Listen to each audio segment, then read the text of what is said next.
rahasia di balik layar keberadaan FKPT Kabupaten Jepara.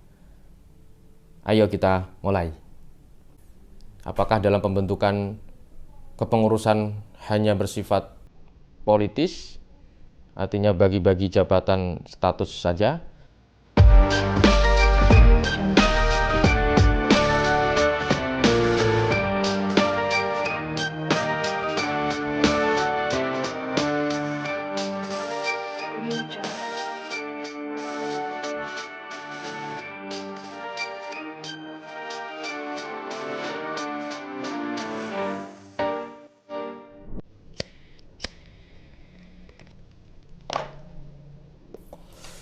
Assalamualaikum warahmatullahi wabarakatuh. Sahabat Klik Fakta dimanapun Anda berada. Kali ini saya hadir di hadapan sahabat-sahabat semua dalam konsep yang berbeda.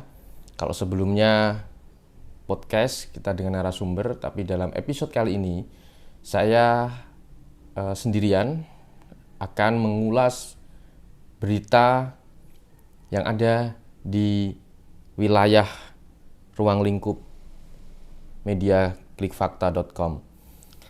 Untuk episode kali ini saya ingin mengulas tentang berita pembentukan FKPT, yaitu Forum Koordinasi Pencegahan Terorisme, yang resmi di bawah organisasi BNPT nasional. Kita akan membahasnya tidak hanya fakta-fakta yang ada di dalam berita tersebut, tetapi juga akan saya ulas sedikit tentang rahasia di balik layar keberadaan FKPT Kabupaten Jepara. Ayo kita mulai. Yang pertama, saya akan mengungkapkan beberapa fakta dari pelantikan FKPT Kabupaten Jepara.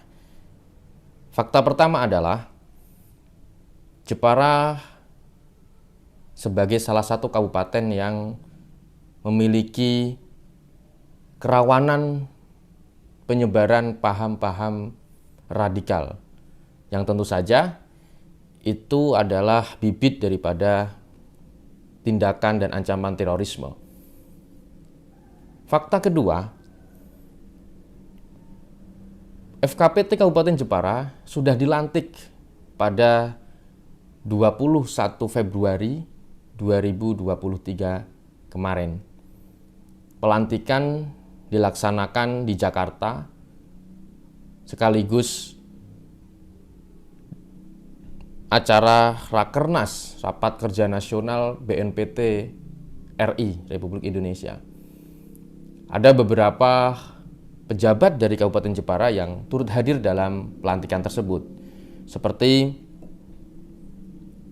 penjabat Bupati Jepara, Bapak Edi Supriyanta, kemudian Bapak Sekretaris Daerah Kabupaten Jepara, Bapak Edi Sujatmiko, dan kemudian tentu saja pengurus-pengurus yang dipilih atau yang direkrut oleh pemerintah Kabupaten Jepara yang diajukan sebagai pengurus di FKPT Kabupaten Jepara.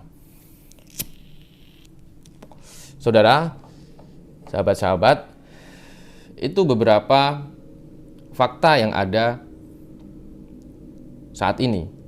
Ditambah lagi bahwa fakta kemudian di dalam berita yang dimuat juga di klikfakta.com, Ketua FKPT dijabat oleh Logito Sudiasmara. Kemudian fakta yang lain, yang keempat adalah pengusulan kepengurusan FKPT Kabupaten Jepara diusulkan di tahun 2022 yang lalu, artinya sudah 1 tahun. Ini fakta-fakta yang dapat kita temukan di media massa. Pada kesempatan kali ini, saya juga akan mengungkapkan fakta-fakta lain atau sesuatu di balik fakta yang terlihat di permukaan. Yang pertama, Bibit radikalisme di Kabupaten Jepara sebetulnya memang ada, diakui oleh pemerintah. Karena di BNPT membentuk pengurus FKPT di tingkat kabupaten baru pertama kali, yaitu satu di Kabupaten Jepara dan satu di Kabupaten Lebak. Itu fakta lain. Kemudian Kabupaten Jepara juga beberapa kali dalam pemberitaan tentang ancaman terorisme dan radikalisme disebut di berbagai media. Kalau kita ingat dulu dampak daripada kasus terorisme yang ramai diperbincangan di nasional, kemudian ditengarai juga ada bibit-bibit tersebut di wilayah Kabupaten Jepara. Nah, yang terakhir adanya organisasi yang terindikasi radikal, dan pemerintah pusat juga sudah menyatakan bahwa organisasi itu sebagai organisasi yang radikal, yaitu organisasi Khilafatul Muslimin. Ini sudah saya angkat di program podcast dengan salah satu narasumber, yaitu Ketua Rijalul Ansor Kabupaten Jepara. Di pembicaraan itu sudah banyak sekali dibahas tentang bagaimana proses-proses dalam penanganan Khilafatul Muslimin. Kemudian dalam proses penangkapan Khilafatul Muslimin tersebut itu merupakan bagian daripada penanganan radikalisme di Kabupaten Jepara. Khilafatul Muslimin sempat diproses di Polres Jepara sebetulnya di pertengahan tahun 2022 yang lalu.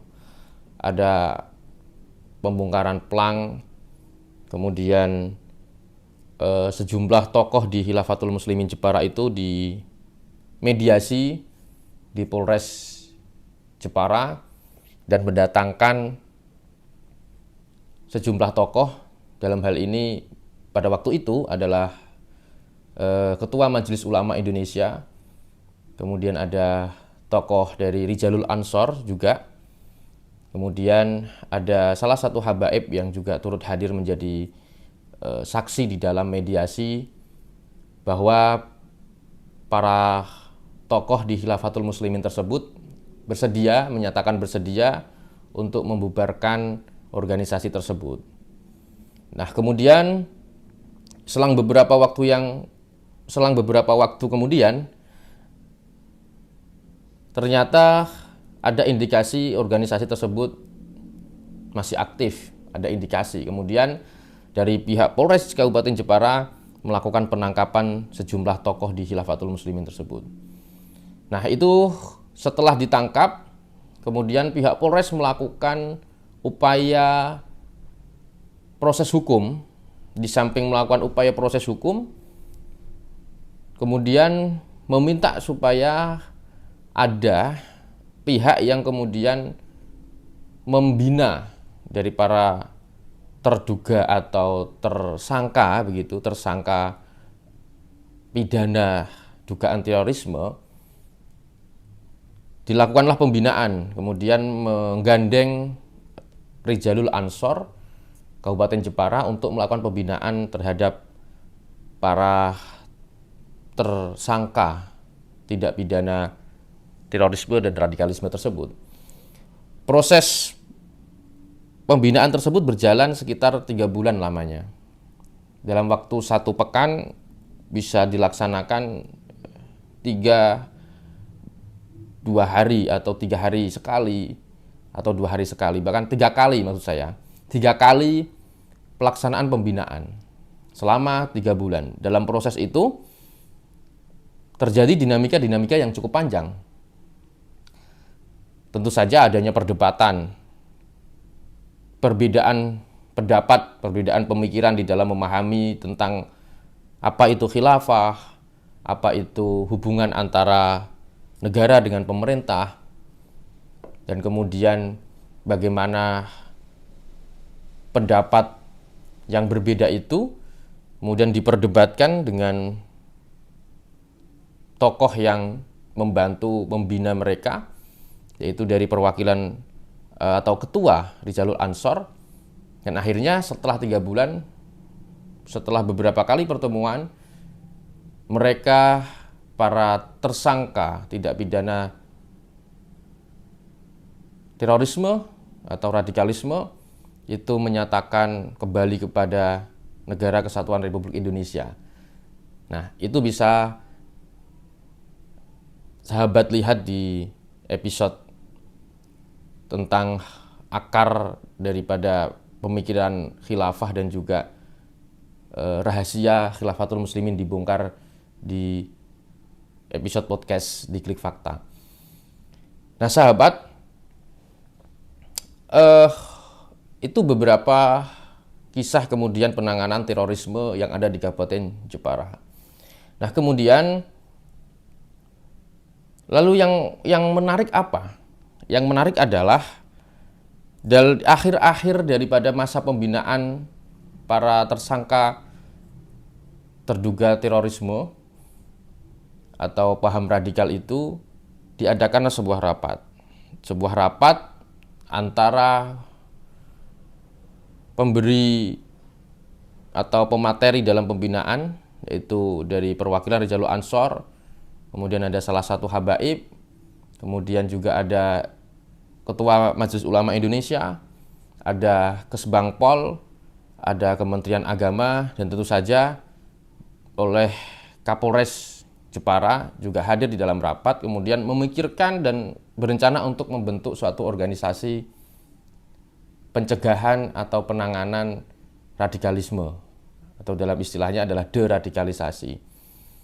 Kemudian itu diajukan kepada PJ Bupati Jepara.